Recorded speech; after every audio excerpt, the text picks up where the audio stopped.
Gold trusted gold buyers. మీరు తాకట్టు పెట్టిన బంగారాన్ని విడిపించి ఈ రోజు ఉన్న మార్కెట్ ధరకు కొనబడును.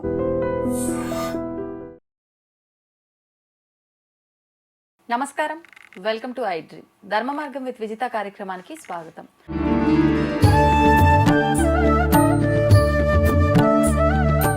ప్రస్తుతం మనతో పాటు ఉన్నారు ప్రముఖ జ్యోతిష్య వాస్తు పండితులు బ్రహ్మశ్రీ అన్నవరపు తిరుపతి మూర్తి అవధాని గారు. ఇప్పుడు గురుగారితో మాట్లాడదాం. నమస్కారం గురుగారు. ఓం శ్రీ మహాగణాధిపతయే నమః. గురుగారు, భగవంతుడికి హారతిస్తూ ఉంటాం అంటే మనం ఏం చేసినా కూడా దాని వెనకాల ఏదో ఒక ఆంతర్యం ఉంటుంది. అలా ఉంటేనే మనం ఇవన్నీ కూడా ఆచరిస్తూ ఉంటాం. ఏంటి అసలు హారతి ఇవ్వటానికి వెనకాల ఆంతర్యం ఏంటి? ఇచ్చిన తర్వాత మళ్ళీ మనం కళ్ళకద్దుకుంటూ ఉంటాం. తప్పకుండా ఏంటి దాని గురించి? భగవద్ ఆరాధన చేసేటప్పుడు ప్రతి మనిషి కూడా కొన్ని ప్రత్యేకమైన విధానాలను గమనిస్తే భగవంతుడిలో ఉండేటువంటి మార్పు మనం చూడగలుగుతామమ్మా. భగవంతుడిలో మార్పు అంటే మన ఇంట్లో చిత్రపటమైనా సరే, ఇంట్లో ఒక ఫోటో ఉంటుంది, ఆ ఫోటోకి మనం అర్చన చేస్తాం. అర్చన చేయడానికి ముందు అమ్మవారు కానీ అయ్యవారు కానీ ఆ చిత్రపటాన్ని జాగ్రత్తగా చూడండి. ఆయన హారతి ఇచ్చేటప్పుడు చూసినప్పుడు ఒక రకమైనటువంటి వైబ్రేషన్ ఆ ముఖంలో ముఖ కవలిక కనిపిస్తూ ఉంటాయి. దానికోసమే మనం హారతిస్తాం. ఎందువల్లనంటే భగవంతుడి యొక్క వెలుతురు కొన్ని కోట్ల సూర్యకాంతి. ఖచ్చితంగా భగవంతుడి రూపాన్ని మనం అలా చూసామా, అదే చివరి క్షణం అవుతుంది. మనకు చివరి క్షణంలో భగవద్ దర్శనం కలుగుతుంది. ఒకటి ప్రాణమైనా పోవచ్చు, కళ్ళైనా పోవచ్చు, అంత విద్యుత్ కాంతి. అది మనం చేయలేము. కానీ భగవంతుని మనం దర్శించుకోవాలి అనేటువంటి విషయంలో ఇంట్లో చేసేటువంటి ఆరాధన, దేవాలయంలో ఆరాధన. దేవాలయంలో చూడండి, ఇప్పుడు ఇటువైపు ఏమో కానీ తమిళనాడు వైపు అటువైపు వెళ్తే గర్భాలయాలు ఎక్కడా కూడా ట్యూబ్ లైట్లు కానీ ఏమో కరెంటు బల్బులు ఉండవు, దీపాలు ఉంటాయి కేవలం. ఆ దీపకలికల మీద స్వామివారు మనం చూస్తాం. ఆ హారతి ఇచ్చినప్పుడు చూడండి, మొత్తం సువర్ణ తేజోమయ మూర్తి అవుతాడు ఆయన. సువర్ణ కాంతితో మొత్తం కూడా స్వామివారు అవుతూ ఉంటారు. కొంతమందికి కొన్ని రకాలుగా పసుపచ్చిగా కూడా కనిపిస్తూ ఉంటుంది. మనం ఏదైతే భగవంతుడి దగ్గర ఏ కోరిక అయితే కోరుకున్నామో ఆ కోరిక మనకు తీరుతుంది అన్నప్పుడు ఆ మనం హారతి ఇచ్చినప్పుడు మొత్తం సువర్ణ కాంతితో అది నిండి ఉంటుంది. అలానే ఇళ్లలో చేసేటప్పుడు చిన్న ఫోటో ఉంటుంది.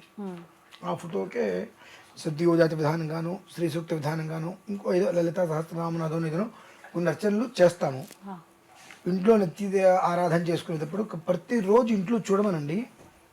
ఖచ్చితంగా ఆరాధన చేసేటువంటి ముందు అమ్మవారు ఎలా ఉంటుంది, ఆరాధన చేసిన తర్వాత స్వామి ఎలా ఉంటాడు అనేటువంటిది.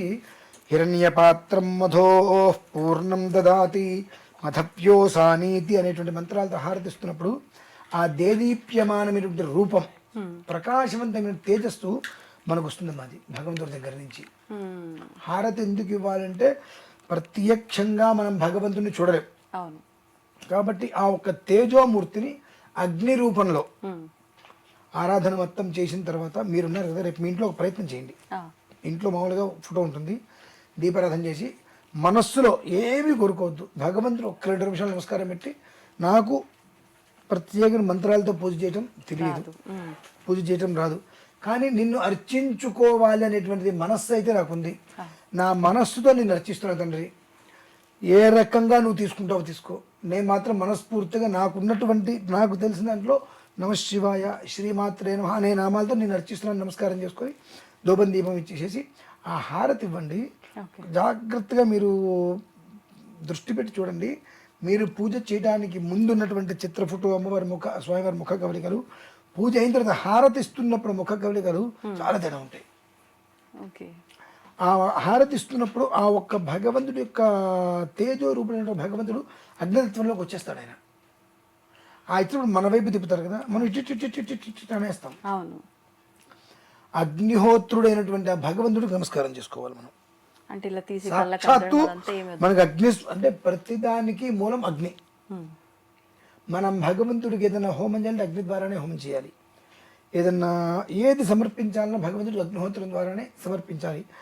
అలానే మనకు శబరిమల జ్యోతి, అరుణాచలం జ్యోతి, ఎక్కడి నుంచో అది కనిపిస్తుంటుంది. జ్యోతి స్వరూపుడే భగవంతుడు. అంటే భగవంతుడు మనకు దర్శనం ఇచ్చేటువంటిది జ్యోతి స్వరూపంలో.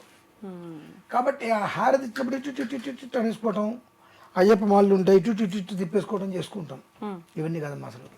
ఆ హారతి మనకి ఇచ్చినప్పుడు ఆ హారతిలో మనం ఏ దేవత అర్చన అయితే అనుకున్నామో, ఏ దేవత కోసం మనం ఆరాధన చేసామో ఆ దేవతను అందులో చూసుకొని మనకు ప్రత్యక్షంగా 2 కళ్ళకి భగవంతుడు కనిపిస్తుండే అగ్ని రూపంలో అని చెప్పి వారికి ఇలా చక్కగా తల వంచి నమస్కారం చేసుకుంటే చిటికిన వేలు ఉంటుంది. ఈ చిటికిన వేలు అగ్నిహోత్రాన్ని సూచిస్తుంది. ఇలా అంటే ఫింగర్స్ ఇట్లా స్ట్రైట్ గా కొంచెం ఉండాలా? ఇది కిందకు వస్తుంది ఇట్లా ఇలా. ఓకే. ఈ చిటికిన వేలు అగ్నిహోత్రానికి సూచిస్తూ అక్కడి నుంచి శక్తిని తీసుకొని బటన్ వేలు ద్వారా భూమధ్యలోకి వెళ్తుందమ్మా. అంటే ఇలా పెట్టాలా? ఇలా నమస్కారం పెట్టుకోవాలి. ఓకే. చాలా మంది ఏమంటారంటే మీరు చెప్పారు మేము చేసాం మాకు వైబ్రేషన్ రాలేదండి అంటారు. ఆ రూపం అనేటువంటిది మనకు ఆ నమస్కారం పెట్టినప్పుడు ఆ చిటికిన వేల నుంచి అది తీసుకొని బటన్ వేల్ ద్వారా ఒక భ్రూమధ్యానికి పంపిస్తుందండి. ఓకే. ఆ భ్రూమధ్యము లలాట స్థానం ఈ 2 అక్కడికి పంపించినప్పుడు మీరు ఒక్కసారి గమనించండి. ఏదైనా మంచి ప్రదేశానికి వెళ్ళినప్పుడు హారతి చుట్టి కళ్ళగద్దుకోకుండా ఆ అమ్మవారిని తలుచుకొని ఆ రూపం అగ్నిహోత్రంలో చక్కగా నమస్కారం చేసుకోండి. శరీరంలో రోమాలు ఎక్కపరుచుకుంటాయి. కానీ చాలా మంది దేవస్థానాల దగ్గరికి వెళ్ళినప్పుడు బయట ఒక దీపం పెట్టడము, దీపాన్ని కళ్ళకద్దుకోండి అని చెప్పి అంటూ ఉంటారు. ఇవాళ ఉన్నటువంటి 100కి 99% దేవాలయాలన్నీ కూడా వ్యాపార మార్గాలు అయిపోయినాయి. కాబట్టి నేను దాని గురించి మాట్లాడను కూడా. భగవంతుడు భక్తి అనిపోయింది, భగవంతుడు డబ్బు అనేటువంటి వ్యాపార ధోరణిలోకి వచ్చేసేసి ఏది ఎప్పుడు ఎందుకు ఎలా చేయాలో అనేటువంటిది లేకుండా మేము అధికారులు మేము చెప్పినట్టు మీరు చేయండి అనేటువంటి స్థితికి వస్తే వదిలేసుకుంటూ ఉద్యోగం పోతే కుటుంబం పోషణ ఇలా అని చెప్పి చేసే పరిస్థితి వచ్చినాయి. నాకు వచ్చిన పరిస్థితి అదేనమ్మా. ఆరాధన చేయించాలంటే చొక్కా వేసుకుంటే నేను చేయించను అనేటువంటి స్థితి నేను అన్నాననే మీరు ఇట్లా చేయడానికి కుదరదన్నారు. నువ్వు అక్కరే నీ ఉద్యోగం అక్కర్లో పో అని చెప్పి గవర్నమెంట్ ఉద్యోగం నేను రాజీనామా చేసేసా. 2012 జనవరి 16వ తారీఖమ్మా.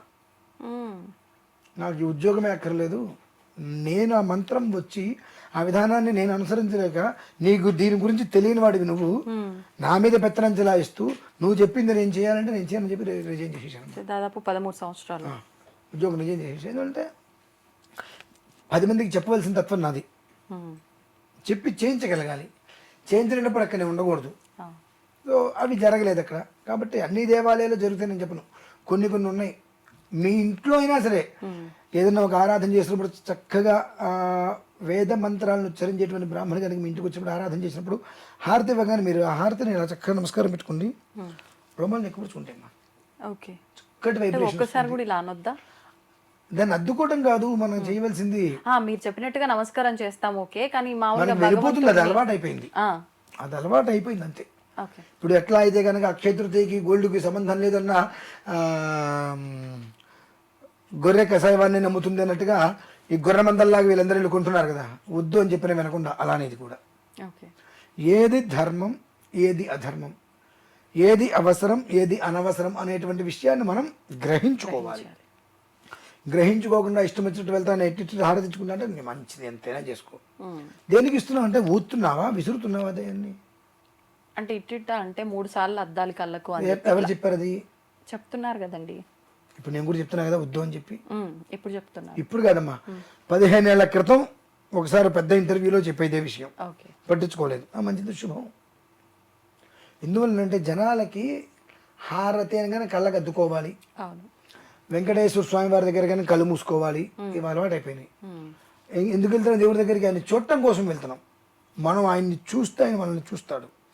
ఆయన దగ్గరికి వెళ్ళి కళ్ళు మూసుకుంటే వీడు దోషేస్తాడు. ఆయన చూసిందే ఉంది. ఇంకా నీ కళ్ళు ఆయనకి కనిపిస్తే నీ లోపల ఉన్నటువంటి దోషం అంటే చెప్తాడమ్మా భగవంతుడు, దోషం తీసేస్తాడు. భగవంతుని కంటి నిండా ఎందుకు చూడాలి అంటారంటే మనం చూసినప్పుడు ఆ మనిషి కళ్ళను అనుసరించి ఆ మనిషి మన మీద ఇష్టంతో వచ్చాడా, భక్తితో వచ్చాడా, భయంతో వచ్చాడా అనే విషయం కళ్ళు చెప్తాయి. మనిషి నిజం చెప్పినా అబద్ధం చెప్పినా కళ్ళు మాత్రం స్పష్టంగా నిజమే చెప్తాయి. కాబట్టి భగవంతుని తదేకంగా అలా చూస్తే మనము ఆ కళ్ళు చూసి ఆయన స్కాన్ చేసేస్తాడు, వీడు ఎవడు దేనికి వచ్చాడేంటి అని.